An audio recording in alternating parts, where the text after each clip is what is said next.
सर्वत्र गोविंदनाम संकीर्तनम गोविंदा गोविंदा। जय प्रेमिकेन्द्र सद्गुरुदेव भगवान की जय। कृष्णाय वासुदेवाय देवकी नंदनाय च नंदगोपकुमाराय गोविंदाय नमो नमः। कोलाहलदया पात्रं माधुरीरमणं प्रभुं भक्तप्रियं प्रेमिकेन्द्रं रसिकाचार्यमाश्रये। सर्वत्र गोविंदनाम संकीर्तनम. நம்மளுடைய சனாதன தர்மமாகிய இந்து மதத்தில் வேதத்திலேருந்து ஆரம்பித்து சகல சாஸ்திரங்களும் எதை சொல்கிறதுக்கு வந்திருக்குன்னா மனுஷாளுடைய சௌக்கியத்தை நிலைநாட்டுறதுக்காக தான் வந்திருக்கு. மனுஷாளுக்கு சௌக்கியம் வேணும் அப்படின்னா சாஸ்திரத்தை வச்சுன்னு தான் நம்ம சௌக்கியத்தை அடைய முடியும். சௌக்கியமுலேதா சாந்தமுலேது அப்படின்னு எல்லாரும் நினச்சிக்கிறார். சாந்தமுலேதா சௌக்கியமுலேதுன்னு பாடினார் தியாகராஜ சுவாமி. தியாகராஜ கீர்த்தனத்தில் சாந்தி இல்லைன்னா சௌக்கியம் இல்லைன்னா மனுஷன் என்ன நினைக்கிறான்னா சௌக்கியம் இருந்தால் சாந்தியாக இருக்கலாமாக்குன்னு நினைக்கிறார். சௌக்கியமாக இருந்துட்டதுனால சாந்தி வந்துடாது. ஏன்னா சௌக்கியம் வந்தால் உடனே துக்கம் வரும், சுகம் வந்தால் உடனே துக்கம், துக்கம் வந்தால் திருப்பி சுகம் மாறி மாறி வரும். ஆனால் சௌக்கியத்தை அடைய ஆசைப்படுறதை காட்டிலும் சாந்தியை அடையிறதுக்கு ஆசைப்படணும். அதுதான் தியாகராஜருடையதான மதம், அவருக்கு எழுதியிருக்கிற வார்த்தை. அவர் நம்ம சனாதன தர்மமே சாந்தியை குறித்து தான் எல்லாமே தர்மங்களே அப்படிங்கிச்சு. அப்போ வேதம் தர்மசாஸ்திரங்கள் எல்லாமே ஒரு மனுஷன் கஷ்டப்படுறானா அவன் பூர்வ ஜென்மாவில் பண்ணின பாபங்கள் அவனுக்கு கஷ்டத்தை கொடுக்குது. ஒரு மனுஷன் சுகப்பட்டானா பூர்வ ஜென்மாவில் பண்ண புண்ணியங்கள் அவனுக்கு சௌக்கியத்தை கொடுக்குது. இது புறத்தியார் யாரையுமே எதுக்காகவுமே நம்ம குற்றம் சொல்லக்கூடாது, பழி சொல்லக்கூடாது. அவளால் தான் எனக்கு இந்த கஷ்டம் வந்தது, இவாளால் கஷ்டம் வந்தது, இவா என்னை அடிச்சுவிட்டா என்னால் கஷ்டம் வந்தது. எதுவுமே பிறர்க்கின்னா முற்பகல் செய்யன் தமக்கின்னா பிற்பகல் தாமே வரும்ன்றது மாதிரி நம்ம முன்னாடி செஞ்சது தான் நமக்கு அடிக்கிறது. ஒரு பந்து எடுத்து இப்படி போட்டோம்னா செவுத்துல திருப்பி அது நம்ம மேலே தானே பவுன்ஸ் ஆகி வரும். அதே மாதிரி தான் நம்ம பண்ணின வினை நம்மளுக்கே அடிக்கிறதே தவிர செய்வினைன்னு ஒரு வார்த்தை சொல்லுவாள். செய்வினைனா எது செய்வினைனா நம்ம செஞ்ச வினை தான் நமக்கே அடிக்கிறது, வேற ஒன்றும் இல்லை. அவள் செஞ்சுவிட்டா இவா செஞ்சுவிட்டானா அவளையும் இவாளையும் காரணமாக வச்சு கருவியாக வச்சு நமக்குரியதான கர்மாவுக்கு பலனை பகவான் கொடுக்குறான். அப்போ அவா செஞ்சா இவா செஞ்சான்னு யாரையும் பழி போட வேண்டாம். நம்ம பண்ண கர்மாவுக்கு நம்ம அனுபவிக்கிறோம். அதுக்கேற்ற குடும்பத்தில் போய் பிறப்போம். அதுக்கேற்றதான ஜாதியோ மதமோ இனமோ மொழியோ எல்லாம் அதுக்கேற்ற மாதிரி கர்மாவுக்கு ஏற்ற மாதிரி தான். நம்ம வீட்டில் அப்பா சரியில்லை குடிகாரனாக இருக்கான் அப்படின்னா அது உன் கர்ம வேணும். குடிகாரனான ஒரு அப்பனுக்கு தான் நீ பொண்ணாவோ பையனாவோ பிறக்கணும்னு விதி. அதை மாதிரி தான் எல்லாமே. ஒரு அம்மா அடிக்கிற அம்மாவாக கிடையாது, எல்லாருக்கும் அணைக்கிற அம்மா இருப்பா. ஒரு வீட்டில் ஒரு அம்மா போட்டு அடி நடிக்கிற குழந்தைகள் என்ன ஏன் இப்படி படுத்துறா ராட்சசியாட்ட இருக்கல இந்த அம்மா என்ன, அந்த குழந்தைகளுடைய கர்ம வேணா இந்த அம்மாவுக்கு பிள்ளைகளாக பிறக்கணும். எல்லாமே அப்படி தான். கணவன் மனைவி அமையிறதோ, அக்கா தங்கைகள் அண்ணா தம்பிகள் எல்லாமே அமையிறதெல்லாம். அதனால் யாரையும் பார்த்து ஆஹான்னு சொல்ல வேண்டாம், ஐயோன்னு சொல்ல வேண்டாம். நம்ம கர்ம வினை இவாள்லாம் உறவு, நம்ம கர்ம வினை இப்படி தான் ஒரு வீடு, நம்ம கர்ம வினை இப்படி தான் பணங்காசு, நம்ம கர்ம வினை எல்லாம் நம்ம கர்ம வினை தான். சுகம் துக்கம்னு எதை அனுபவிச்சாலும் நம்ம கர்ம வினை தான்றதை முதல்ல அடிப்படையில் புரிஞ்சுக்கிட்டோமானா அதுதான் விவேகம். அது வந்துடுச்சுன்னா அப்புறமா நம்ம யாரையும் குத்தம் சொல்ல மாட்டோம். நம்மளை கண்டு நம்ம என்ன பண்ணணும், இப்போ அடுத்து என்ன பண்ணினா நம்ம இதுலேருந்து கரையேறலாமோ அதுக்கு பார்க்கணும். அவ்வளோதானே தவிர வந்துடுது. இப்போ ஒரு வியாதி வந்துடுதுன்னா அந்த வியாதியை போக்கிக்கிறதுக்கு என்ன சாப்பிடணும், என்ன மருந்து, என்ன ட்ரீட்மெண்ட்டுன்னு பார்ப்போமே தவிர ஏன் இந்த வியாதி வந்ததுங்கிறது அடுத்த பட்சம். வந்த வியாதியை முதல்ல போக்கிக்கணும். அப்போ அதுக்கேற்றதான ஒரு டாக்டர் வைத்தியரை போய் பார்க்கறது மாதிரி நமக்கு சுக துக்கங்கள் கஷ்டங்களோ லாபங்களோ வரதெல்லாம் வச்சுட்டு நம்ம எந்த டாக்டரை போய் பார்க்கணுன்னா ஒரு ஆச்சாரியர்கிட்ட தான் போகணும். குரு மேவாபி கச்சேத்துன்னு வேதமே சொல்லும். ஒரு குருவை நாடணும்.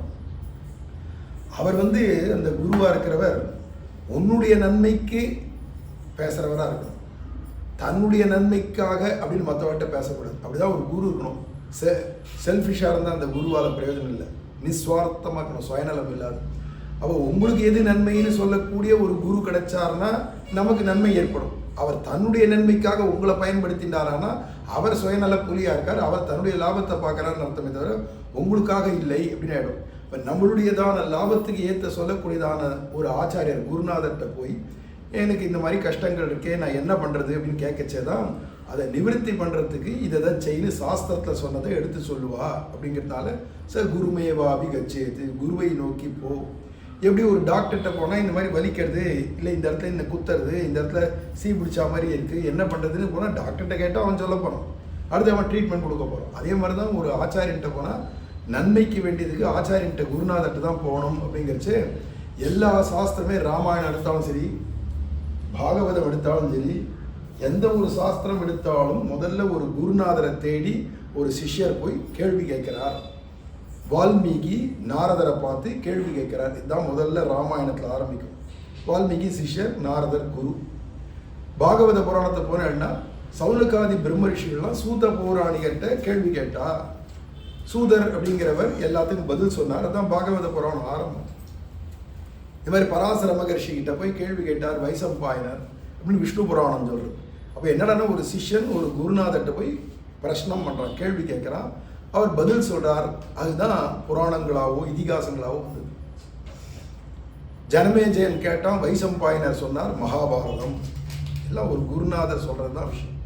அதனால இங்கே போனோம்னா அதில் இப்போ வந்து புராணங்கள்லேயே உயர்ந்த புராணம் ஸ்ரீமத் பாகவத புராணம் தான். வியாசர் அருளி செய்த 18 புராணத்தில் ரொம்ப உயர்ந்த புராணம் பாகவத புராணம்.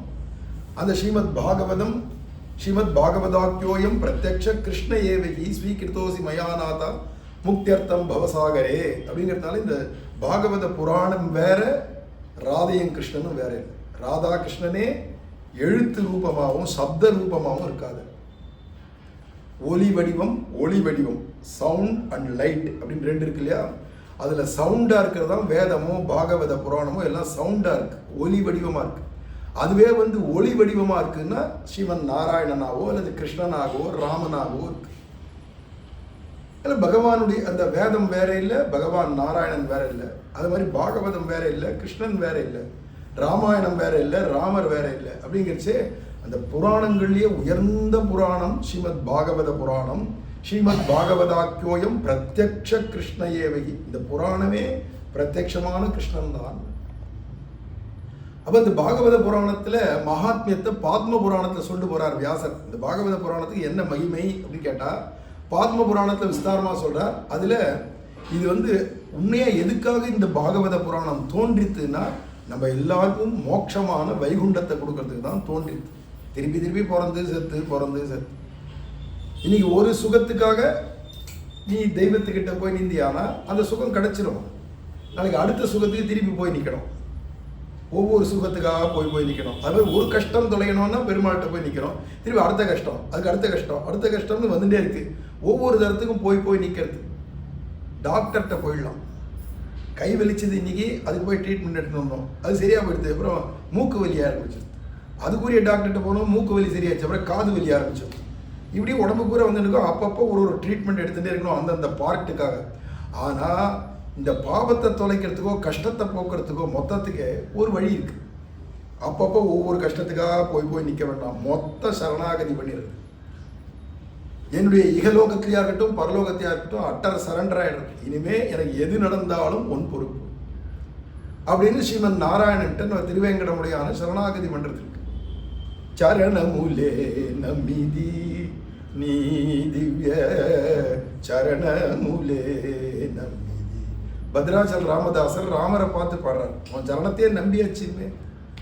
நீ என்னை பார்த்து படுகுழியில் தள்ளினாலும் நரகத்தில் போட்டாலும் சரி, நீ பார்த்து என்னை சொர்க்கத்தில் போட்டாலும் சரி, நான் உன்னை நம்பிட்டேன், உன் பொறுப்புன்னு ஒப்படைச்சிக்கிட்டேன். எப்படி என்ன வைக்கணுமோ நீ இப்படி வச்சுக்கோ. அதுன்றது மொத்த சரணாகதி.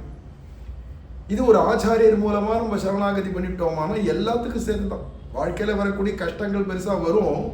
சரணாகதி பண்ணவாளுக்கும் கஷ்டம் வரும். ஆனால் மற்றவாளுக்கு அதை ஜீர்ணிக்க முடியாது. இவன் சகஜமாக தாண்டி குதிச்சிருவான். ஏன்னா பகவானை சரணாகதி பண்ணதுனால பகவானை கைப்பிடிச்சு தாண்டி விட்டுருவான். தேஷாமகம் சமுத்திருத்தா அப்படின்னு கீதையில சொல்றாங்க. தாண்டி குதிக்க வச்சிருவான் பகவானை. நம்ம பொறுப்பு, நம்ம பத்து, நம்ம பாடு, பகவானுடைய சகாயம் இல்லை, துணை இல்லைன்னுச்சு. அப்போ நம்மளா தாண்டி குதிக்கிறதுனா ரொம்ப கஷ்டம். ஒரு கஷ்டத்தையே தாண்டி குதிக்கிறது கஷ்டம். அதை அனுபவிக்கிறதுக்காக போரும் ஒரு பிரசவ வலியே போறாதா ஒரு பொம்மநாட்டிக்கு? ஒரு பிரசவ வேதனை ஒரு குழந்தைய பெற்றுக்கிறதுக்குள்ள படாத பாடா இருக்குன்னுச்சே. அது போருமே. இனிமே ஜென்மாவில் எனக்கு போரும் குழந்தை அப்படின்னு சொல்ல மாட்டேங்கிற, அடுத்த குழந்தை பெற்றுக்கிறா திரும்பி அந்த வலியை பார்த்தும் கூட. அப்போ என்னடா நான் வாழ்க்கையில் துக்கம் வரும்னு ஃபேஸ் பண்ணுறா இல்லையா ஒரு பொம்மநாட்டி அப்படிங்கிறச்சு. இப்போ வாழ்க்கையில் துக்கங்கள் வரும், எதிர்கொண்டு தான் போகணும். சுகம் வரும், எதிர்கொண்டு தான் போகணும். ரெண்டுத்துக்குமே இதுலேருந்து மொத்தமாக தீர்வு காணணும்னா அதுக்கு ஒரே வழி தான் வைகுண்டம் போனால் தான். அதுதான் மோட்சம்னு பேர் வேதம் சொல்றது. அதுக்கு போயிட்டேன்னா அப்புறமா திருப்பி நீ சம்சாரத்தை வந்து பிறக்க வேண்டாம். புனரப்பி ஜனனம் புனரப்பி மரணம் புனரப்பி ஜனனி ஜடரே சயனம் இக சம்சாரே பகுதுஸ்தாரேன்னு ஆதிசங்கரர் கூட பாடுறாரு இல்லையா? அது மாதிரி நமக்கு வந்து சம்சாரம் பிறந்து செத்து எத்தனை நாளைக்கிட்டாப்பா இப்படியே வாழ்றது? இந்த சக்கரத்துலேருந்து வெளில வரத்துக்கு ஒரு ஆச்சாரியர் மூலமாக பெருமாளை மொத்தமாக சரணாகதி பண்ணுறது அப்படிங்கிறத கீதையிலையும் கடைசியில் பகவான் சொல்லி முடித்தான். இருந்த போதிலும் ஒரு ஜீவர்கள் இயற்கையாக மரணம் அடையிறதுக்கும் செயற்கையான மரணம் அப்படிங்கிறது இதுதான் துர்மரணம்னு சொல்லும். இந்த மாதிரி அடைஞ்சு விட்டாலான அந்த துர்மரணம் அடைஞ்சதான ஜீவன் அதுக்கு எவ்வளவு நாள் ஆயுசு போட்டிருந்தாலோ அதுக்கு முன்னாடி இது செத்து போயிடுறது இல்லையா? அதனால இந்த ஆவியாக சுற்றி கிடக்கணும் அப்படின்னு இருக்கு. 80 வயசு ஆயுசு உடையவன் 40-50 வயசுக்கே துர்மரணத்தை அடைஞ்சிட்டானா மிச்சம் இருக்கிற 40, 30, 50 வருஷ காலம் அவன் பேய் பிசாசா சுத்தணும். அந்த போர்ச்சே என்ன வீரியமோ அதை பொறுத்து இது பேயாவோ பிசாசாவோ பூதமாவோ பிரேதமாவோ பிரம்மராட்சஸ் வரைக்கும் எத்தனையோ அதுலேயும் வெரைட்டிஸ் இருக்கு. இந்த பூமியில் எத்தனையோ ஜாதி இருக்கு இல்லையா? நமக்குள்ளேயே ஜாதிகள் நிறைய இருக்கு இல்லையா? அந்த மாதிரி பேய் பிசாசுலேயும் ஜாதிகள் இருக்கு. பிரம்மராட்சஸ் தான் ரொம்ப ஹையஸ்ட். பிராமணால் எப்படியோ மனுஷாள் அது மாதிரி பிரம்மராட்சஸ் தான் ரொம்ப பெருசு. மிச்சம் அதுக்கு கீழே நிறைய இருக்குது. ரத்த காட்டேரி இருக்கும், கள்ளி இருக்கும், அந்த மாதிரி பல இருக்கும் பேய் பிசாசுகள். அப்போ பல பேர் இதெல்லாம் இந்த காலத்தில் நம்பலாமா சுவாமி, உண்டா சுவாமி அப்படின்னு ஒரு கேள்வி வரும். இதெல்லாம் பிலீவ் பண்ணுற மாதிரி இல்லை. 2024 கிபியில் பேயாவது பிசாசாவது ஆவியாவது பூதமாவது வந்து கஷ்டப்படுறவாளுக்கு தான் அது புரியும். அந்த குடும்பத்துக்கு தான் தெரியும். பட்டாதான் பாப்பானுக்கு புரியும்னு ஒரு வச்சனம் சொல்லுவார் தமிழில்.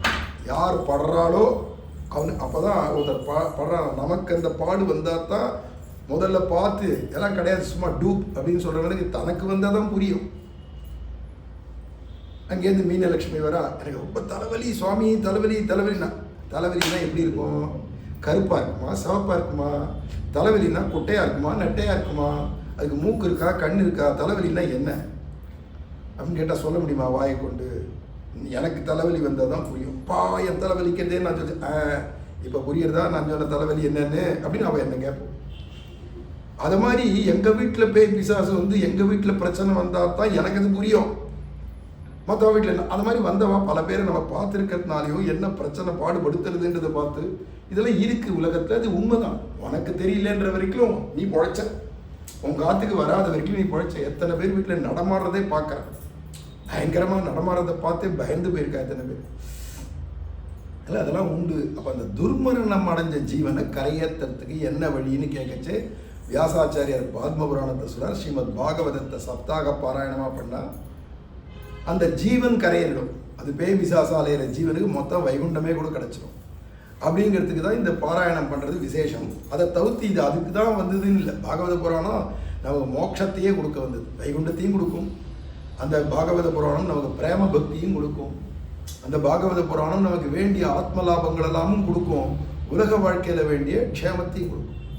நம்ம வாழ்க்கையில் வரக்கூடிய கஷ்டத்தையும் போகும். எல்லாத்துக்குமா சேர்த்து ஒரே மருந்து அப்படிங்கிறது போல நமக்கு இந்த பாகவத புராணம். அதுக்கு இந்த பாத்ம புராணத்தில் சொல்றார், துங்கபத்ரா நதி இருக்கு இல்லையா, அதனுடைய தீரத்தில் ஒரு அக்ரஹாரத்தில் ஒரு பிராமணன் ஒருத்தர் தான் ஆத்மதேவன் அப்படின்னு பேர். அந்த ஆத்மதேவன் அப்படிங்கிறவனுக்கு துந்திலி அப்படின்னு ஒரு மனைவி, துந்துலின்னு பேர். கணவனுக்கு பேர் ஆத்மதேவன் பேர். 2 பேரும் இல்லறத்தை நடத்திட்டு இருக்கா. பிராமணன் தான், நல்ல ஒழுங்கான பிராமணன், வேதம் படித்த பிராமணன், ஜபதபங்கள்லாம் ஒழுங்காக பண்ணுறான். ஆனால் குழந்தையே பிறக்கலை. ஏன் குழந்தை பிறக்கலைன்னா அவன் மனைவிக்கு பிடிக்கல. எவன்டா அதை வயிற்றுல சுமக்கிறது 10 மாதம், அப்புறம் அது பிரசவ வேதனையில் எவன் அதை பெற்றுக்கிறது துடிக்க, அப்புறமா அது குழந்தையிலேருந்து இங்கேன்னு அழுதுன்னு கிடக்கும். அதுக்கு மூத்திரம் மூத்திரம்லாம் வாரி அதை தொடச்சி விட்டு குளிப்பாட்டி அதுக்கு பாலை கொடுத்து எவ்வளோ கஷ்டம் ஆளாக்கிற வரைக்கும். கடைசிகளும் பாசம் வேறு. 80 வயசு ஆனாலும் இந்த குழந்தைகிட்ட பாசம் நமக்கு போகாது. ஏன் குழந்தைன்னு நின்றுப்போம். இதெல்லாம் எவன் அவஸ்தைப்படுறது, வேண்டவே வேண்டாமேன்ற அந்த மனைவியாக இருக்கிற துந்திலி. இவன் ஆத்மதேவன் ஒரு வாழியாக நமக்கு வம்சத்துக்கு ஒரு புள்ள வேணும், வாரிசு வேணும். நாளைக்கு நான் போயிட்டேன்னா எனக்கு சம்ஸ்காரம் பண்ணுறதுக்காவது வேணும், எனக்கு தர்ப்பணம் பண்ணுறதுக்கு ஒரு புள்ள வேணும், அதுக்காவது குழந்தை வேணும்னு இவன் நினைக்கிறான். அவ்வளோ குழந்தை பெற்றுக்கிறது இஷ்டமே இல்லை. வாழ்க்கை போயிட்டுருக்கு. ரொம்ப நாள் ஆயிடுத்து, பார்த்தான் 10 வருஷத்துக்கு மேலே ஆயிடுத்து. நேராக போய் எங்கேயாவது ஆற்றுல போய் விழுந்து செத்துடலாம். இனிமேல் என்ன வாழ்க்கை, குழந்தை கூட பிறக்கலை. எவ்வளோ சொன்னாலும் குழந்தை பிறக்க மாட்டேங்குது, என்ன செஞ்சாலும் பிறக்க மாட்டேங்குது. எல்லாத்தையும் பண்ணி பார்த்துட்டான். அரச மரத்தை சுற்றுனா, ஆலமரத்தை சுற்றுனா, இங்கே போய் எந்த கோயிலுக்கு போ, அந்த கோயிலில் பரிகாரம் பண்ணுன்னா, யார் யார் என்னென்ன சொன்னாலும் எல்லாம் பண்ணி பார்த்து 10 வருஷத்துக்கு மேலே எடுத்து கல்யாணம் ஆகி இன்னும் குழந்தை பிறக்கலைன்னு உடனே அவனுக்கு மனசு தளர்ந்து போய் ஆத்மஹத்தி பண்ணிக்கலாம், துர்மரணம், அதான் தற்கொலை பண்ணிக்கலாம், நதியில் விழுந்துடலான்னு இந்த துங்கபத்ரா நதியில் போய் போயிட்டான். அந்த போகிறச்சு அங்கே ஒரு மரத்தடியில் ஒரு சுவாமிகள் ஒருத்தர் உட்காண்டிருந்தார், சன்னியாசி. அவர் அங்கேருந்து பார்க்கறாரு. இவன் என்ன போகிற வேகத்தை பார்த்தா இவன் உயிரை விடுறதுக்கு போகிற மாதிரி இருக்குது. ஸ்நானம் பண்ண போகிறவனான்னு தெரியல, உயிரை விடுறதுக்கு போகிற மாதிரி அதி வேகமாக போயிட்டு இருக்கான். உடனே அடே யாருடா பாது அப்படின்னு இங்கேருந்து ஒரு சத்தம் போட்டார். உடனே அவன் திருப்பி பார்த்தா நல்ல தேஜஸ்வியாக ஒரு மகாத்மாவாக ஒருத்தர் உட்காந்துக்கிறத பார்த்தோடனே சரி இவர்கிட்டையாவது நம்ம குறைய சொல்லிப்போமேன்னு அங்கேருந்து வந்து விழுந்து சேவிச்சான். உடனே என்னப்பா எங்கே அப்படி வேகமாக போறிய? இல்லை சுவாமி, ரொம்ப வெறுத்து போயிடுது வாழ்க்கை.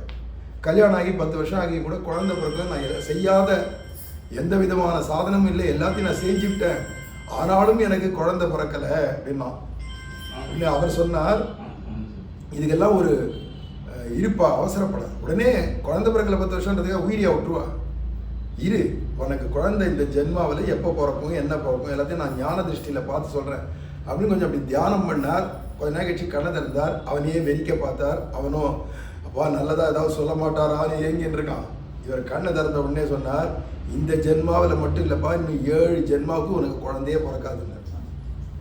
இந்த ஒரு ஜென்மாவுக்கே இவன் துர்மரணம் அடையலாமான்னு பார்க்குறான், ஆத்மஹத்தி பண்ணிக்கலான்னு பார்க்குறான். இன்னும் 7 ஜென்மாவுக்கு உனக்கு குழந்தை பிறக்காது. இதை மாதிரி குழந்தை பிறக்காதுக்கெல்லாம் காரணம் இருக்குது. போன ஜென்மாக்களில் எவன் ஒருத்தருக்கு அபார்ஷணம் பண்ணி வைக்கிறாளோ, அபார்ஷணம் பண்ணிக்கோ, கருவை கலைச்சிக்கோன்னு சொல்கிறாளோ, யார் கருவியை கலைச்சிக்கிறாளோ தனக்கு தானா, இல்லை எந்த டாக்டர் போய் கருவை கலைக்கிறாளோ, எந்த நர்ஸ் அதுக்கு உபகாரமாக இருக்காளோ, இந்த மாதிரி நீ அபார்ஷணம் பண்ணிக்கிறது எனக்கு பைசா இல்லையே, நான் உனக்கு பைசா தரேன்னு யார் கொடுக்குறாளோ, இத்தனை பேர் அந்த அபார்ஷணத்துக்கு சம்மந்தப்பட்டாலே கருவை கலைக்க அத்தனை பேருக்கு அடுத்த ஜென்மாவில் குழந்தை இருக்கு. பகவான் பார்த்து கொடுக்குற ஒரு கர்ப்பத்தை நீ என்னமா கலைச்சேன்னா அதனுடைய பாவம் அடுத்தடுத்த ஜென்மாக்களில் குழந்தை பிறக்காது அப்படின்னு இருக்கிறதுனால இது பெரும் பாவம். அதனால தான் இப்போ இவளுக்கு 7 ஜென்மாவுக்கு கிடையாதுன்னு வேறு சொல்லிவிட்டான். அந்த அளவுக்கு இவன் என்ன ஜென்மத்தை இவன் மனைவியும் பண்ணாளதில்லை, இந்த ஆத்மதேவனும் துந்திலியும். உடனே பார்த்தா சுவாமி இன்னும் 7 ஜென்மாவுக்கா? இந்த ஜென்மாவில் இல்லைன்னாலே நான் தற்கொலை பண்ணிக்கலான்னு போயிட்டேன், நீங்கள் 7 ஜென்மா கிடையாதுனாலே இதுக்கு ஏதாவது கிருபை பண்ணுங்களேன், நீங்கள் ஏதாவது செய்யக்கூடாதா எனக்காக அப்படின்னு கேட்டான். உடனே அவர் சொன்னார், என் தபசுனால உனக்கு குழந்தைய உண்டாக்குறேன் அப்படின்ட்டு ஒரு பழத்தை எடுத்து, ஆப்பிள் பழம், காஷ்மீர் பழம்னு பேர், அதை எடுத்து மந்திரிச்சு, இந்தா இதை சாப்பிட்றவாளுக்கு குழந்தை பிறக்கும், இதை கொண்டு போய் உன் மனைவிக்கு கொடு, சாப்பிட்டாளானா குழந்தை பிறக்கும். மனைவி கர்ப்பவதி ஆகிடுவோம். கர்ப்பவதி ஆனவுடனே நீ யாத்திரை போகணும். ஏன்னா நீ மனைவியை சாப்பிட சொல்லிட்டு நீ யாத்திரை போயிட்டு வரதுக்குள்ளால குழந்தையும் பிறந்திருக்கும், அவசியம் நல்ல குழந்தை, ஆண் குழந்தையாக பிறக்கும், இந்த அப்படின்னு அந்த பழத்தை கையில் கொடுத்துட்டார். வாங்கினா நேராக கொண்டு போனால் தான் மனைவிட்ட, இன்றைக்கி சாயங்காலமே நீ சாப்பிட்ரு, ஸ்நானம் பண்ணிவிட்டு மடி உடுத்திட்டு விளக்கேற்றி பெருமாள்கிட்ட வச்சுட்டு இந்த பழத்தை சாப்பிடு, இது சாப்பிட்டாக்கா குழந்தை பிறக்குமா? நமக்கு குழந்தை இல்லாததுக்கு பாரு, லகுவாக குழந்தை பிறக்கிறதுக்கு ஒரு சுவாமிகள் மந்திரிச்சு கொடுத்துருக்கார் அப்படிலாம் சொல்லிட்டு அந்த பிரசாதத்தை சாப்பிடணுன்னே இவன் கணவன் எதிர்க்க தலையாட்டினாவும். உண்மையான மனசு உள்ள அவளுக்கு இஷ்டம் இல்லை குழந்தைய பெற்றுக்க. சரின்னு சும்மா தலையாட்டினால தான். தலையாட்டிட்டு நான் யாத்திரை கிளம்புறேன், நீ நல்லபடியாக சாப்பிட்டு கர்ப்பவதியாகி சீக்கிரம் நல்ல குழந்தைய பெற்றுக்கோ, நான் யாத்திரையை முடிச்சுன்னு வரேன் அப்படின்னு இவன் பாட்டுக்கு இந்த பழத்தை கையில் கொடுத்துட்டு கிளம்பிட்டான் யாத்திரையா. இந்த பொண்ணும் வாங்கிண்டா கையில் இந்த பழத்தை. சாப்பிட்டா கர்ப்பவதி ஆகிடும், பிரசவ வேதனை, அப்புறம் வளர்க்கணும், இத்தனை பிரச்சனை. ஆற்றுலேயே ஒரு பசுமாடு இருக்குது, நாட்டு மாடு. அந்த மாட்டுக்கு தூக்கி இந்த பழத்தை தூக்கி போட்டால் மாடு நிம்மதியாக சாப்பிடுது. இதை யார் சாப்பிட்றாளோ அவளுக்கு மனுஷ குழந்தை, ஆண் குழந்தை பிறக்கும். அந்த மந்திர ஜபம் வீண் போகாது, வாக்கு போய் போகாது மகான்கள். அது மாடு சாப்பிடுது. மாடு சாப்பிட்டதுலேருந்து அது கர்ப்பவதி ஆயிடுது, மாடு கர்ப்பமாயிடுது. இவன் என்ன பண்ணான்னா, ஊர் உலகத்துக்கு கணவன் இருந்தால் நாளைக்கு கேட்பானே, யாத்திரை முடிச்சுட்டு வந்தா நிச்சயமாக கர்ப்பம் உண்டாயிருக்கணும், குழந்தை பிறந்திருக்கணும், எங்கே குழந்தைன்னு கேட்பானே ஆத்மதேவன், ஆத்துக்கார் கேட்பாரு அப்படின்னு நினச்சிட்டு இவன் என்ன பண்ணான்னா, சும்மானா தான் கர்ப்பவதின்னு சொல்லிட்டு இருக்கிற துணியெல்லாம் எடுத்து இப்படி வயிற்றில் வச்சுட்டு மேலே புடவையை கட்டிட்டு அப்புறம் தலகாணியெல்லாம் வச்சு கட்டிட்டு மாதத்துக்கு மாதம் ஏற்ற மாதிரி கொஞ்சம் கொஞ்சமாக பெருசாகிற மாதிரிலாம் சும்மா ஜோடனை பண்ணிட்டு இருந்தா. ஆனால் இதே சமயத்தில் இந்த துந்திலியுடைய தங்க அவளுக்கு ஏற்கனவே 2-3 குழந்தை இருக்கு, அவளும் கர்ப்பவதியா இருக்கா. இவன் நினைச்சா அந்த குழந்தை பிறந்ததுன்னா அந்த குழந்தைய நம்ம குழந்தைன்னு சொல்லி சும்மா நான் வளர்த்துப்போம், எப்படியாவது சொல்லி ஜோடனை பண்ணிடுவோம், யார் இதெல்லாம் பெற்றுக்கிறது அப்படின்னு இவன் நினைச்சுட்டவோ. கடைசியில் பார்த்தா என்னன்னா, அந்த துந்திலியுடைய தங்க ஒரு குழந்தைய பெற்றுண்டா, அந்த குழந்தையை அவள் மயக்கத்தில் இருக்கச்சவ இவ தூக்கின்னு வந்துட்டான். எனக்கு பிறந்த குழந்தை அப்படின்னு வெளிப்படையாக சொல்லிட்டா. அவளுக்கு பிறந்த குழந்தை என்ன ஆச்சுன்னே தெரியல. அது போயிடுத்தாக்குன்னு நினச்சிருக்கா, ஒன்றும் புரியல. ஆள் மாறாட்டம் நடக்கிற மாதிரி குழந்தை மாறாட்டம் நடந்துருது. இதே சமயத்தில் மாடுக்கும் பிரசவம் ஆச்சு. மாடு ஒரு மனுஷ குழந்தைய பெற்றெடுத்து. மாட்டுக்கு எங்கேயாவது மனுஷ குழந்தை பிறக்குமானா? மந்திரம் எதை வேணா பண்ணும். ஆனால் அது மாட்டுக்கு பிறந்த பையன் அப்படிங்கிறதுக்காக காது மட்டும் இப்படி பசுமாடு காது மாதிரி இருக்கும், உடம்பெல்லாம் மனுஷ. அதில் அவனுக்கு கோகர்ணன், கர்ணம்னா காது, கோனா பசுமாடு, பசுமாடு போல காது இருக்கிறதுனால கோகர்ணன்னு பேர் அவனுக்கு. இந்த துந்திலி ஒரு பிள்ளைய தூக்கி வந்து வளர்த்தானே, அவனுக்கு துந்துகாரி அப்படின்னு பேர் வச்சு அது இவன் யாத்திரையை முடிச்சுட்டு வந்தான். ஆத்மதேவன் வந்து பார்த்தா நமக்கு குழந்தை பிறந்திருக்கு அப்படின்னு இவன் நினச்சிட்டு இருக்கான். அவளையும் நம்ம குழந்தை தான் இவன் அவனுக்கு பேர் துந்துகாரின்னு பேருன்னு சொல்லி வளர்த்துட்டுருக்கா. அதே சமயத்தில் அந்த குழந்தை மாட்டுக்கு பிறந்த குழந்தை. நம்ம பாட்டில் மாட்டு பொண்ணு தான் கேட்டிருக்கோம், மாட்டு பையனை கேட்டிருக்கோமோ. இவன் தான் மாட்டு பையன், கோகர்ணன் பேர் இருக்கு. அந்த கோகர்ணனையும் வீட்டில் வச்சு சாப்பாடு போட்டு வளர்த்துட்டுருக்கான். கோகர்ணன் வீட்டுக்குள்ளேயே வரதில்லை. மாட்டுக்கு பிறந்த பையன் வாசல்லையே திண்ணையில் மண் திண்ணை தான் கோலம்லாம் போட்டிருப்பான். அங்கேயே உட்காந்து அவன் ஜபம் தபம் பண்ணுறது, பாகவத பாராயணம் பண்ணுறது, இது மாதிரி நல்ல பொழுதா போக்குறான். இவளுக்கு தனக்கு பிறந்த குழந்தைன்னு ஒன்று சொல்லிட்டு இருக்காளே துந்துகாரின்னு, அந்த பைய துஷ்ட சங்கத்தோடு சேர்ந்து அசத்தான புல், அதுக்கு ஏற்ற சங்கம் அது போயிட்டதுனால அவன் என்ன பண்ணான்னா நிறைய குடிக்க ஆரம்பிச்சுட்டான். இப்போல்லாம் அதே மாதிரி எங்கேயாவது வேசிக்கிட்டெல்லாம் போக ஆரம்பிச்சுட்டான், கண்ட பொம்மநாட்டியோட சுற்ற ஆரம்பிச்சுட்டான். அதுக்கெல்லாம் பைசா வேணுமே, என்ன பண்ணுறது? பைசா கொடுத்தா தானே அதெல்லாம் நடக்கும். பைசா வேணுமேன்னா இங்கே வந்து அப்பா அம்மாவை போட்டு அடிப்போம், மிரட்டுவான். முதல்லலாம் மிரட்டி பிடிங்கின்னு போயிட்டுருந்தான். வீட்டில் எங்கே பைசா வச்சாலும் திருடின்னு போயிடுவான், இருக்காது வீட்லேயே. இப்படிலாம் பண்ணிட்டு இருந்தவன் அப்புறமா போக பைசாலாம் இனிமேல் கொடுக்க முடியாது அப்படின்னு அவள் அப்பா கண்டிச்சார் இல்லையோ, கையை ஓங்க ஆரம்பிச்சுட்டான். அடி பிச்சிருவான். முதல்ல பைசா எடு, எங்கே வச்சிருக்க எடு அப்படின்னு கேட்டு அப்பாவையும் அடிப்பான், இல்லாட்டி அம்மாவை அடிப்பான். இருக்கிற நகையெல்லாம் ஒன்றுன்னா எடுத்துன்னு போய் விலைக்கு விற்று அதெல்லாம் வச்சுட்டு சுற்றின்னு கிடந்தான். இப்படியே நாள் செல்ல அம்மா கிட்ட ஒரு குந்துமணி தங்கம் கூட இல்லை. இப்போது கழுத்தில் பொண்ணுங்கிறதான ஒரே ஒரு திருமங்கல்ய சரடு தான், திருமங்கல்யம் தான் இருக்குது. ஏதாவது எல்லாத்தையும் பிடிக்கும் போயிட்டான். அதுக்கப்புறமா ஒரு நாள் வந்து கேட்டால் திருப்பி பைசா கொடு அப்படின்னா, இது தங்கத்தை கொடுக்கணும். ஏதுடா தங்கம், இருக்கிற திருமங்கலத்தை தவிர்த்து உனக்கு மஞ்சக்கிழங்கு போகிறாத, தாலி கயிறில் மஞ்சக்கிழங்கு கத்திக்கோ, கொடு அதை, அந்த தங்கத்தையும் கொடு அப்படின்னு திருமங்கலத்தையும் பிடிங்கின்னு போனால் வச்சான். கொஞ்ச நாள் வரல, திருப்பி வந்த உடனே பைசா தான். ஏதுடா பைசா, இருக்கிறதெல்லாம் அள்ளிட்டு போயிட்டேன், இனிமேல் என்ன இருக்குது வீட்டில் அப்படின்ன உடனே இவ்வளோ பெரியதான உரலில் இடிக்கிறதுக்குன்னு வச்சுருப்பாளே கட்டை, இவ்வளோ பெரிய உருட்டை கட்டை, அந்த கட்டையை எடுத்தான் ஓங்கி பலாறு கட்டையாலேயே அப்பனை போட்டு அடிக்கிறான். ஆத்மதேவனை முதுகு எலும்பெல்லாம் உடையிற மாதிரி இருக்குது. ஐயோ கத்தின்ண்டே ஓடி வரார், வீட்டை விட்டு ஓடி போயிடலான்னு ஓடி வரார். வாசலில் வந்தால் இந்த பையன் சாந்தமாக உட்காந்து பாகவதம் படிச்சுட்டு இருக்கான். அந்த ஆத்மதேவனை பார்த்த உடனே அந்த ஆத்மதேவன் அந்த கோகர்ணனை பார்த்து, கோகர்ணா என் பையன் என்ன அடிக்கிறான்டா, என் பையன் என்ன சாகடிச்சிருவான் போல இருக்குடா, அடிக்கிறான்டா, தாங்க முடியலடா அவரின்னு அழுதான். அந்த கோகர்ணன் அங்கேருந்து பார்த்து சிரிச்சான். அப்பனை பார்த்து சிரிக்கிறான். என்னன்னா, நீங்கள் என்னடானே என் புள்ள அடிக்கிறான்ற, எங்கள் அப்பன்னு அவன் பார்த்துருந்தானா அடிப்பானா, எங்கேயாவது அப்பனை போட்டு அடிப்பான, அவனுக்கு உங்ககிட்ட பாசமே இல்லை, அடின்னு அடிச்சுட்டு பைசாங்கிறான். நீ நடனா என் புள்ள அடிக்கிறான், என் புள்ள, அப்பவும் என் புள்ளங்கிறிய. எதுக்கு இன்னும் இந்த பாசம்? யார் யாருக்கு அப்பா, யார் யாருக்கு புள்ள, யார் யாருக்கு அம்மா, யார் யாருக்கு புள்ள? உறவெல்லாம் துறவு தான். ஒரு என்னைக்கு சாகிறோமோ, யாரோ ஒருத்தர் முன்னாடி செத்து போயிட்டாளானா அப்புறமா அவளுக்கு நமக்கும் உறவே கிடையாது. ஒரு குடம் தண்ணீரை விட்டாச்சுன்னா முடிஞ்சு போச்சு. இவ்வளோதான் உலகத்தில். அதனால பாருங்க, பஸ்யாரிசம் ஜெகதிதம் க்ஷணபங்கனிஷ்டம். ஒரு க்ஷணத்தில் உயிர் போயிடும் எல்லாருக்கும், அவ்வளோதான், முடிஞ்சு போயிடுது. யாருக்கும் உறவு கிடையாது. இன்னும் கேட்டால் திருமங்கையாழ்வார் சொல்லவே சொல்லிட்டார், தாயே தந்தை என்றும் தாரமே கிளை மக்கள் என்றும் நோயே பட்டொழிந்தேன்.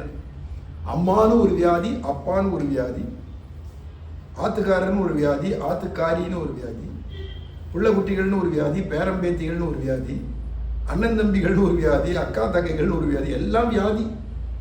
டயபிட்டிஸ் வந்தால் தானே இல்லை, ப்ரெஷர்னு ஒன்று, கிட்னி ஃபெயிலியர்னு ஒன்று வரும், ஹார்ட் ஃபெயிலியர்னு வரும், லங்ஸில் ப்ராப்ளம்னு வரும், வாயுன்னு தொல்லை வரும். இந்த மாதிரி எத்தனை வியாதி இருக்கோ அது மாதிரி தான் இவாள்லாம் வியாதி தான்.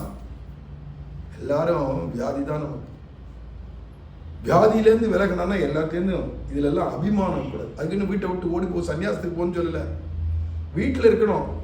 ஆனால் இவாள்லாம் நிஜமான உறவு இல்லை, நமக்கு உறவு ஸ்ரீமன் நாராயணன் தான் அப்படிங்கிற பகவானோட உறவை நம்ம தெரிஞ்சுக்கணும். அதுதான் புட்டினது நிஜமும் போயேனது நிஜமும் அப்படின்னு பாடினார் அன்னமையா. பிறந்தது சத்தியம்தான்டாப்பா, போகிறதும் சத்தியம்தான்.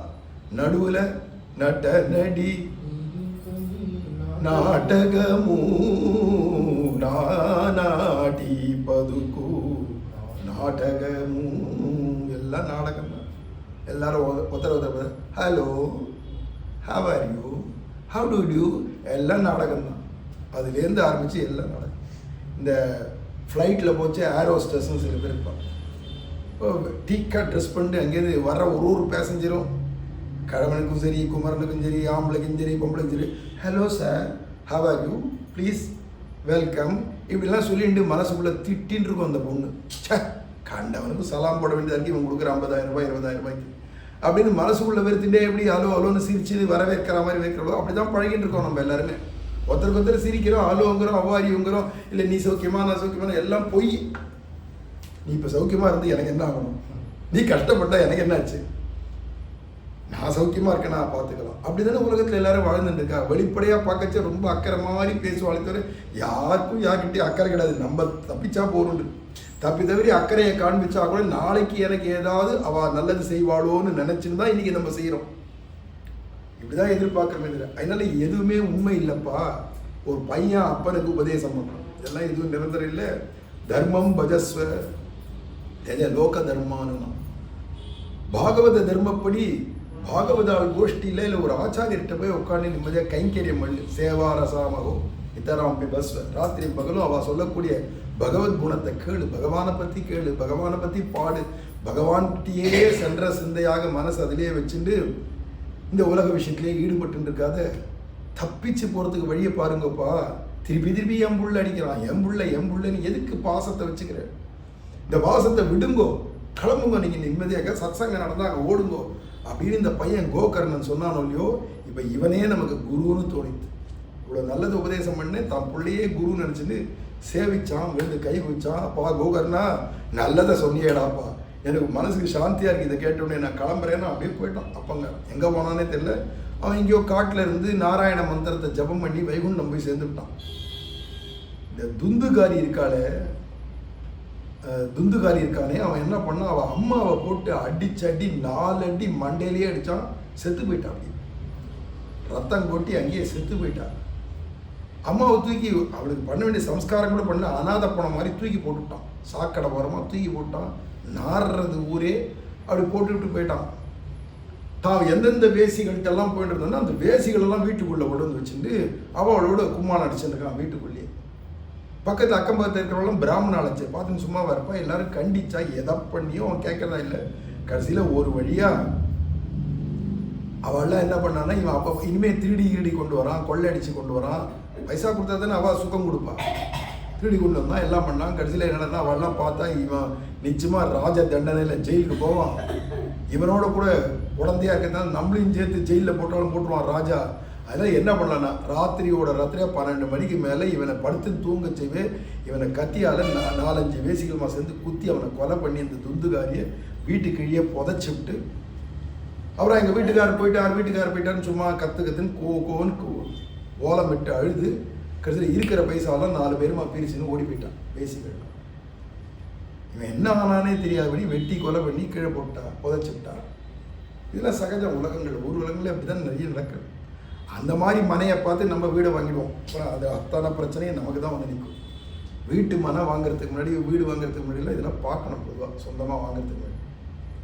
கடைசியில் என்னாச்சு, இவன் செத்து போயிட்டான் இல்லையா, பிரேத அவஸ்தையில் அலைஞ்சிருக்கான், பேய் பிசாசம் அலைஞ்சிருக்கான் இந்த துந்துகாரியில். இந்த கோகர்ணன் பார்த்தா அப்பாவையும் அடிச்சு விட்டான், அம்மாவையும் கொலை பண்ணிவிட்டான். இந்த வீட்டில் நம்ம என்ன தெரியும், வேசியை கொண்டு வந்து வீட்டில் வச்சுருக்கோம். இந்த வீட்டு வாசல் நமக்கு என்ன இருக்குது? இந்த வீட்டில் நம்ம உண்மையாக பிறக்கலை, மாட்டுக்கு பிறந்தோம். நம்ம ஏதோ இவன் வீட்டில் வளர்க்குறாளேன்னு ஒரு அபிமானம், நம்ம வீடு நம்ம அப்பா அம்மான்னு உட்காந்துருந்தோம். இனிமேல் நமக்கு என்னாச்சுன்னு இவன் கிளம்பிட்டான். தீர்த்த யாத்திரை கோகர்ணன் பாகவத புஸ்தகம் கையில் தூக்கினா கிளம்பிட்டான். காசிக்கு போய் சேர்றச்சு, காசியில் இந்த துங்கபத்ரா நதி தீரத்தில் இவன் கிராமத்துலேருந்து வந்த சில பேரை பார்த்தா, எங்கள் வீட்டில் எங்கள் தம்பி ஒருத்தர் இருந்தானே, எங்கள் சௌக்கியமாக இருக்கானான்னு விசாரித்தான். ஐயோ, எல்லாருமா சேர்ந்து வெட்டி கொலை பண்ணி புதைச்சி விட்டா அவனை, பேசிகள் இல்லாமல் சேர்ந்து செத்து போயிட்டான், துர்மரணம் அடைஞ்சு விட்டான். அப்படின்னோடனே அது நல்லபடியாக செத்தவாளோ கெட்டபடியாக செத்தவாளோ தெரிஞ்சவாளோ தெரியாதவோ அத்தனை பேருக்கும் கயையில் போய் சிராத்தம் பண்ணிவிட்டோமானா எல்லா ஜீவனும் கரையேறிடும் அப்படின்னு இருக்கு இல்லையா? அதனால கயைக்கு காசிலேருந்து கயைக்கு போய் எல்லா சிராத்தங்கள்லாம் பண்ணினா, அப்போ இந்த கோகர்ணன் துந்துகாரிக்கும் சேர்த்து பண்ணோம், துர்மரணம் அடைஞ்சோம். எல்லாம் முடிச்சுட்டு சரி, அந்த ஜீவன் துர்மரணம் அடைஞ்ச ஜீவன் நல்ல கதி போயிருக்கும் அப்படின்னு நினச்சி இவன் வந்தான். யாத்திரையை பூர்த்தி பண்ணிட்டு வரைச்சவே திருப்பி தன்னுடைய கிராமத்துக்கே வந்தான். இத்தனை நாளாக வாழ்ந்த அதே குடிசை வீடு அந்த இடத்துக்கு வந்துட்டான். அக்ரஹாரத்தில் மண்ணு தின்னதான், ஆனால் வீடெல்லாம் இடிஞ்சு பாழாய் போய் கிடக்கு. யாரும் அதில் உள்ள நுழையிறதுக்கு ஆள் கிடையாது. வீட்டில் யாரும் இல்லை. பல வருஷங்களில் அப்படியே பூட்டு போட்டே கிடக்கு. ஒரே மோசமாக இருக்குது, பாழடைஞ்ச வீடாக இருந்தாலும் தான் அந்த திண்ணையில் தானே உட்காந்து நித்தியம் எல்லாம் பாராயணம் பண்ணுவோம். அந்த இடத்துல பாகவத பாராயணம் பண்ணிருக்கான். எதிர்க்க பார்த்தா திடீர்னு பாதி பாராயணத்தில் பார்த்தா எதிர்க்க குதிரை போகிறது மாதிரி கண்ணுக்கு தெரியுது. குதிரை போகுதா? ஆனால் எதிர்க்க குதிரையை தெரியுது. திடீர்னு பார்த்தா யானை போகிறது தெரியுது. கொஞ்ச நேரம் பார்த்தா அப்படியே கொல்லி அப்படியே கரெக்டாக எரியிறது தெரியுது. இப்படிலாம் தெரிஞ்சதை பார்த்தோம்னா இது ஏதோ பிரேத அவஸ்தையில் பேய் பிசாசா அலையிற ஏதோ ஜீவன் தான் நடமாடுறது, இந்த மாதிரிலாம் காட்சி கிடைக்கிறது. உடனே பார்த்தா கையில் இருக்கிற கமண்டலுவில் மந்திரிச்ச ஜலம் இருக்குது, அதை எடுத்து அப்படி புரோட்சணம் பண்ணானோ இல்லையோ, கை காலெலாம் முண்டமாக ஒன்று நிற்கிறது. பேய் என்னன்னு தெரியல அவனுக்கு. பார்த்தான் பிரேதம் மாதிரி இருக்கு. உடனே நீ யார் அப்படின்னா, அதுக்கு பேசுகிற சக்தி இல்லாத கை காலை அப்படியே ஆட்டித்து திருப்பி மந்திரிச்சு ஜபம் பண்ண ஜலத்தை அப்படி மேலே தெளிச்சா, பேசு நீ என்கிட்ட அப்படின்னு. உடனே இந்த மந்திர பலத்தினால அவன் பேசுகிறான். அந்த பிரேதம் பேசுறது, நான் தான் உன் தம்பியாக இருந்தேன், துந்துகாரியாக இருந்தேன், வேசிகள் இல்லாமல் சேர்ந்து என்னை வெட்டி கொலை பண்ணி இங்கேயே போட்டுவிட்டா. அதனால இப்போ நான் என்ன பண்ணுறதுன்னு தெரியாத பேய் அவஸ்தையில் அலைஞ்சிருக்கேன். நீ என்னுடைய அண்ணாவாக இருந்தும் கூட, நான் உனக்கு தம்பியாக இருந்தும் கூட நீ நல்லவன், உன்னை பற்றி தெரியாத, நீ சொல்கிற வார்த்தையெல்லாம் நான் கேட்காத இருந்துட்டேனே, நான் ரொம்ப தவறுதல் பண்ணிட்டேன், அப்பாவை அடித்து வரட்டினேன், அம்மாவை கொலையே பண்ணிட்டேன், நான் உனக்கு கயையில் போய் சிராத்தம் பண்ணேனேப்பா, நீ நல்ல கதி அடையலையா அப்படின்றான் கோகர்ணன். நீ கோடி கயா சிராத்தம் பண்ணாலும் என்னை கரையேற்ற முடியாது, அவ்வளோ பாவி நான், வேற ஏதாவது வழி பண்ணாதான் அப்படின்னு சொல்லிச்சு. இவன் நேரம் பார்க்குறான், அந்த பிரேதத்தை பண்ணியிருக்கான் கயா சிராத்தமோ, அது கரையேற்றலன்னு தெரிஞ்சு போச்சு. இனிமேல் இருக்கிறதான பிராமணோத்தவர்கள் சாஸ்திரம் படித்தவட்டெல்லாம் கேட்டு பார்த்தா இருக்கிறதுலே வச்சு கயா சிராத்தம் ஒன்று தான் கடைசி, அதுக்கு மேலே சாஸ்திரத்தில் எதுவும் கிடையாது அப்படின்னு சொன்ன உடனே, இதுக்கு மேலே சாஸ்திர விஷயம் தெரிஞ்சுக்கணும்னா சூரிய நாராயணனை குறித்து நீ தபசு பண்ணி சூரிய தேவனை கேளு, அவர் தான் சொல்ல முடியணுன்னே இந்த கோகர்ணன் கொடுமையான தபசு பண்ணி கடைசியில் பார்த்தோன்னா எதிர்க்க சூரிய நாராயணனே பிரத்யட்சமானார். இந்த மாதிரி என் தம்பியாக இருக்கிற பிரேதமாக அலைஞ்சிட்டு இருக்க இந்த ஜீவன் இப்போ அது என்ன கரையேற்றத்துக்கு வழி அப்படின்னு கேட்கச்சு. உடனே அப்போ சொல்கிறார் சூரிய தேவனே சொல்கிறார், ஸ்ரீமத் பாகவதான் முக்தி சப்தாகம் வாசனம் குரு. ஸ்ரீமத் பாகவத புராணத்தை 7 நாட்கள் பாராயணம் பண்ணி சப்தாக பாராயணமாக பண்ணியானா அதை கேட்டுன்னு இருக்கிறதான அந்த ஜீவன் நல்ல கதி அடைஞ்சிரும் அப்படின்னு சூரியனே சொல்ல, உடனே தன்னுடைய அக்ரஹாரத்துக்கே தன் வீட்டு வாசலே பந்தல்லாம் போட்டு அக்ரஹார பிராமண ஆளெல்லாம் கூப்பிட்டு உட்கார வச்சு எல்லாருக்கும் தானே பாராயணம் பண்ணுறது, சாயங்காலம் வேளை உபன்யாசமாக அதை சொல்கிறது, இதெல்லாம் கேட்குறா. அதில் முதல்ல இந்த பந்தல் காலில் மூங்கில் போடுவா இல்லையா, அந்த மூங்கிலில் 7 கணுக்கள் இருக்குது. அந்த 7 கணுக்கள் இருக்கிற அந்த மூங்கிலில் தான் அந்த பேயா அலையக்கூடிய ஜீவன் உள்ளே கிடந்தது. அந்த ஜீவன் உட்காந்து கேட்குறது, இதாலத்தான் நம்ம நல்ல கதி அடைஞ்சா உண்டு அப்படிங்கிற எண்ணத்தோடு ஒரே சிந்தனையாக கேட்டுருக்கு. ஒவ்வொரு நாளும் ராத்திரி முடியச்ச ஒவ்வொரு கணுவாக வெடிச்சு வெடிச்சு வெடிச்சு வெடிச்சு 7வது நாள் இங்கே பாராயணம் பூர்த்தி ஆச்சோட 7வது கணு வெடிச்சது. உடனே அந்த ஜீவனுக்கு திவ்யமான விமானம் வந்தது, வைகுண்ட விமானம்.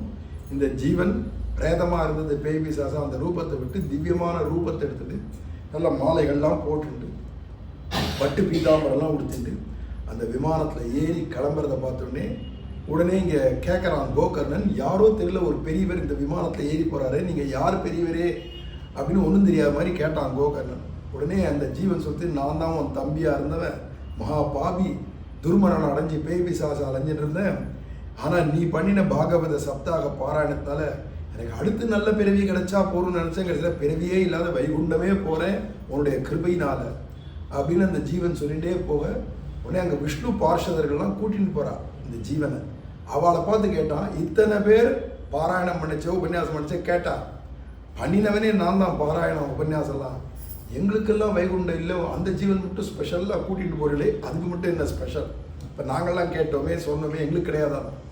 உடனே அவர் சொல்ல, ததா மரணம் கிருஷ்ணன்னு, அவன் இதனால தான் நமக்கு விடுமோட்சம், வேற கதி கிடையாது அப்படிங்கிறதால ததேக தியானமாக அதே சிந்தனையாக அக்கம் பக்கம் என்ன நடக்குதுன்னு தெரியாது கேட்டுட்டு இருந்தான். மற்றவாள்லாம் அப்பப்போ அப்படி கொஞ்சம் அப்படி தூக்கம் வர அப்படி ஆடிட்டு இருப்பா. அப்புறம் அங்கே யார் வரா, இங்கே என்ன சப்தம், நடுநடுவில் பாகவதமும் கேட்டுட்டு இருப்பான். அப்போ இப்படி கேட்டால் பரவாயில்ல, இப்படி கேட்டாலும் பரவாயில்ல தான்.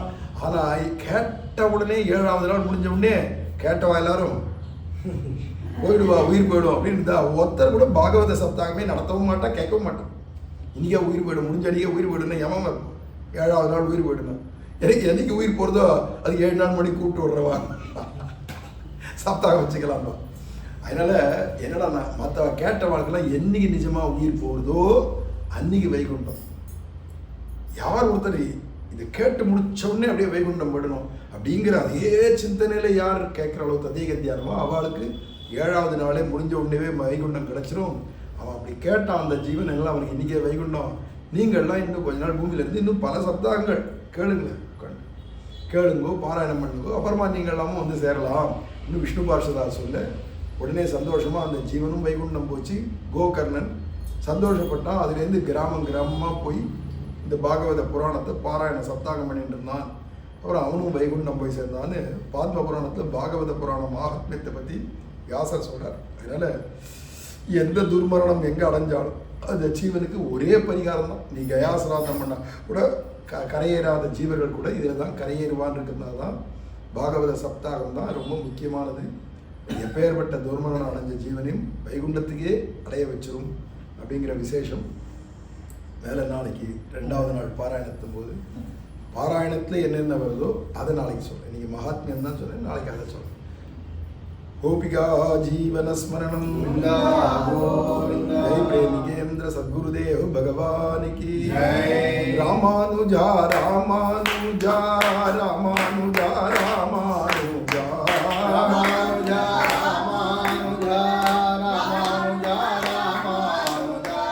ராமானுஜா ராமானுஜா ராமானுஜா ராமானுஜா ராமானுஜா ராமானுஜா ராமானுஜா